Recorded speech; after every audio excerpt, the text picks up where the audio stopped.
Bos. Si. Solong anjing. Solong anjing. Ayo anjing. Sia solong anjing goblok. Sia anjing. Jawa.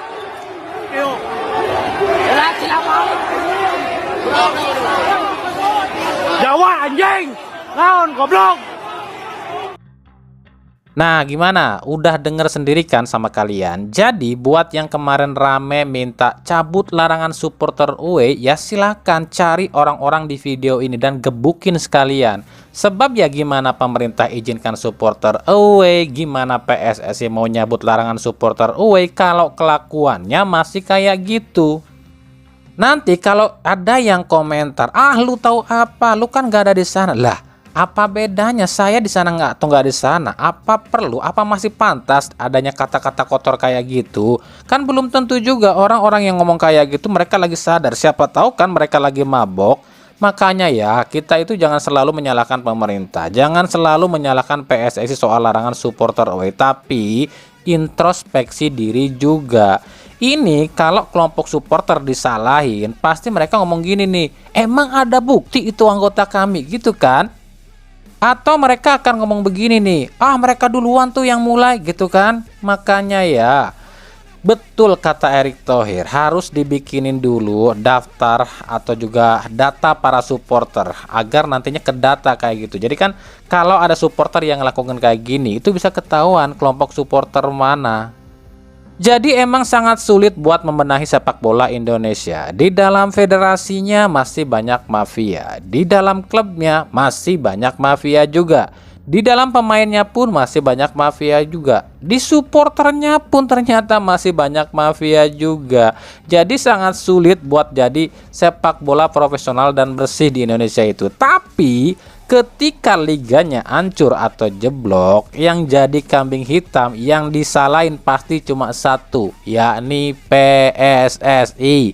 Betul apa betul?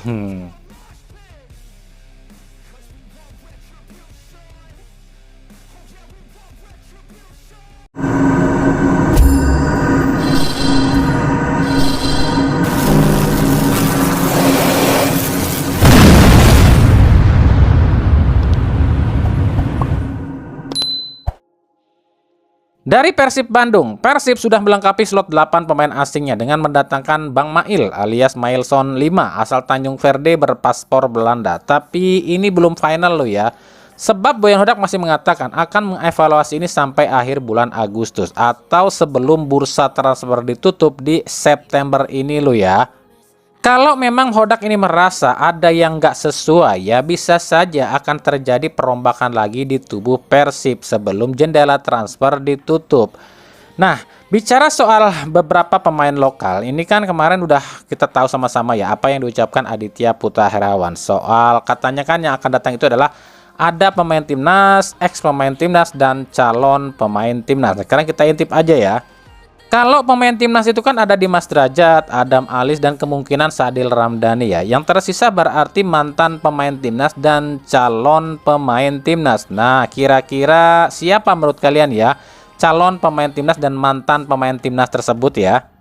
Dengan masuknya Mailson Silva, sementara ini total pemain Persib adalah 32 pemain. Ini artinya batas maksimal seperti yang Hodak bilang. Meskipun kalau di Liga sendiri batas maksimalnya adalah 35 ya. Tapi Hodak pernah mengatakan kemungkinan musim ini Persib itu akan memakai cuma 29 sampai 32 pemain saja. Jadi kalau nantinya Persib masih akan merekrut pemain baru, berarti akan ada pemain yang dilepas. Sejauh ini yang kami tahu ada 3 pemain yang kemungkinan akan dilepas. Mereka adalah Kakang Rudianto, Reky Rahayu, dan juga Abdul Aziz.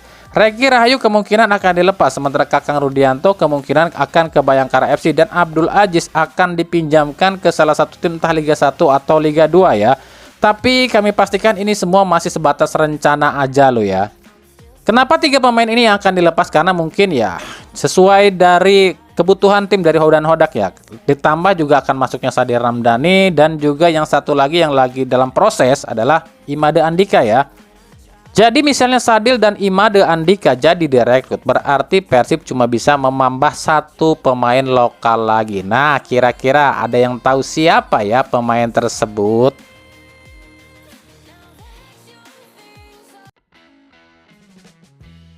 Dari Persija Jakarta, nah kan apa yang kami bilang, Persija akan nambah pemain asing cuy. Usai dibantai Bali United di Piala Presiden, meskipun Persija tetap lolos ke semifinal ya, Carlos V-nya coba merayu manajemen Persija buat ngedatangin 2 pemain asing tambahan dan 1 diantaranya ternyata kiper. Artinya 2 sisa slot itu adalah 1 kiper dan 1 back tengah ya. Ini agak lucu sih kalau back tengah, sebab di Persija ini udah numpuk loh back, ada Rido, Kudela, ada juga Hansamu, Ferrari, dan Akbar Arjunsa. Tapi kok nambah back lagi ya? Makanya kita akan marek nanti nih, apakah 2 pemain ini adalah Muhammad Taha dan Renan Alves? Ya mark itu aja.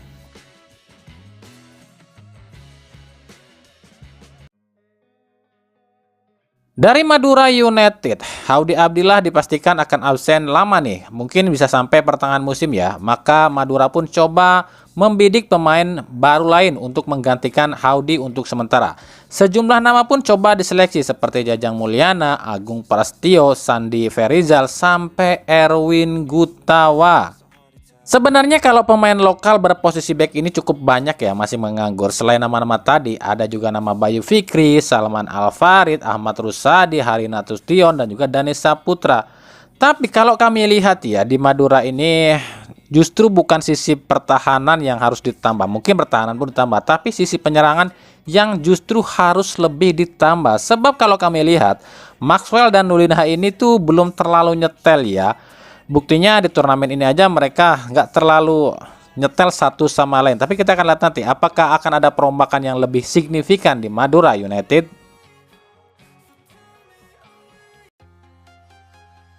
Kita ke timnas Indonesia dulu ya. Kita mulai dari U19. Kami jujur ya nggak peduli apapun caranya Indonesia ini bisa menang atas Malaysia U19 di AFF ini. Mau itu pakai cara inilah, mau itu pakai cara itulah, yang penting kita bisa kalahkan Malaysia.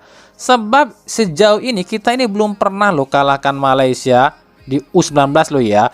Dari 6 pertemuan, 6 kali pertemuan kita ini selalu nggak pernah bisa menang, dan baru kali ini bisa menang lawan Malaysia U19. Jadi jujur di sini kami sangat puas, cukup sangat puas melihat Indonesia bisa menang ya, meskipun kalau secara pertandingan terlalu banyak kontroversi wasit Oman di sini ya buat Indonesia, terlalu memihak Malaysia ini wasit asal Oman ini. Buat kami kemenangan ini terasa double loh ya, meskipun ini cuma U19, sebab kita bisa mengalahkan tim yang paling subur di ajang ini dengan 17 golnya. Lalu kita juga bisa mengalahkan tim yang netizennya paling nyinyir. Dan yang paling penting kita bisa mengalahkan tim dari negara pencuri alias negara peniru. Jadi kami nggak peduli apapun nanti hasilnya di final lawan Thailand. Yang penting kita bisa kalahkan Malaysia yang selalu mengatakan mereka lebih hebat dari kita. Mamam tuh. Kalau dibilang puas, kami sangat puas melihat Malaysia tewas meskipun cuma skor 1-0 ya. Lawan Thailand di final itu mah urusan nanti aja ya. Toh juga cuma piala ciki. Yang penting 2 negara yang paling benci dengan Indonesia, yakni Vietnam dan Malaysia, udah ke laut. Bye-bye Vietcong dan Ipin Upin. Sementara itu, di balik laga Indonesia lawan Malaysia U19, ini ada yang sedikit unik dan agak aneh buat kami. Yang main siapa, yang mengkomentar siapa, yang baper siapa, yang main kan Indonesia lawan Malaysia. Kenapa yang baper pelatih timnas U19 Timor Leste Eduardo Ferreira? Eduardo Ferreira mengomentari kemenangan timnas Indonesia atas Malaysia. Menurut Eduardo Ferreira, permainan Indonesia maupun Malaysia itu katanya nggak lebih bagus tuh dibanding permainan anak asuhnya. Eduardo mengatakan andai saja negara Timor Leste ini dikasih keistimewaan seperti negara lain itu yang bisa jadi tuan rumah, Eduardo yakin timnas Timor Leste akan jadi juara AFF di semua ajang, gitu kata dia. Jadi tuan rumah ya? Emangnya di Timor Leste udah ada kompetisi gitu? Bukannya kompetisi di Timor Leste itu semi turnamen ya? Terus emang udah ada fasilitas di Timor Leste? Stadionnya ada berapa ya di sana? Lalu kalau digelar di Timur Leste, terus yang nonton siapa? Berapa banyak yang akan nonton? AFF, AFC, FIFA itu semuanya adalah badan-badan dan orang-orang yang mata duitan semuanya lo ya. Yang dicari itu bukan cuma duit dari negara. Oke lah, Timor Leste mungkin bisa nyogok nih ke AFF, AFC atau FIFA ya buat menjadiin tuan rumah. Tapi kan dilihat lagi sama FIFA, AFF dan AFC, rame nggak tuh kalau digelar di negara itu? Sebab gini loh ya, jangankan Timor Leste, Singapura, negara yang udah maju dan rame pun sulit loh ditunjuk sebagai tuan rumah. Ngerti dong, paham dong di sini maksudnya kenapa? Yang dicari itu adalah animo penonton dan juga pemasukan yang besar.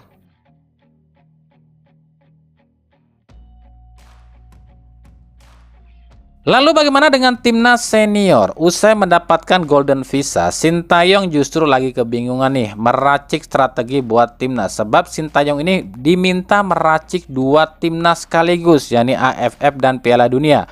Jadi meskipun nantinya belum tahu siapa yang akan pegang timnas AFF, entah itu Nova Arianto ataupun STY ya, tapi Erick Thohir tetap meminta Sintayong lah yang meracik strateginya. Ini sulit buat Sintayong. Kenapa demikian? Karena untuk meracik timnas AFF itu nggak segampang dengan timnas senior Piala Dunia lo ya. Karena AFF itu pakai pemain-pemain yang ada di liga.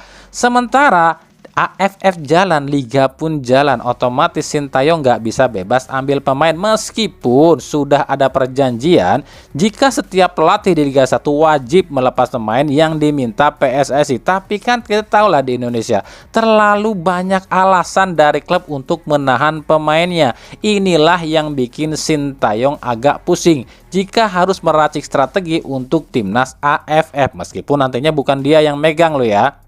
Begitupun dengan timnas Piala Dunia, ini pun sedikit membuat Sintayong pusing. Bahkan Sintayong sempat berkata mungkin dia nggak yakin Indonesia akan lolos round 3. Mungkin bisa finish di urutan 4 kali ya. Kenapa Sintayong bisa bilang nggak yakin seperti itu? Karena melihat realita.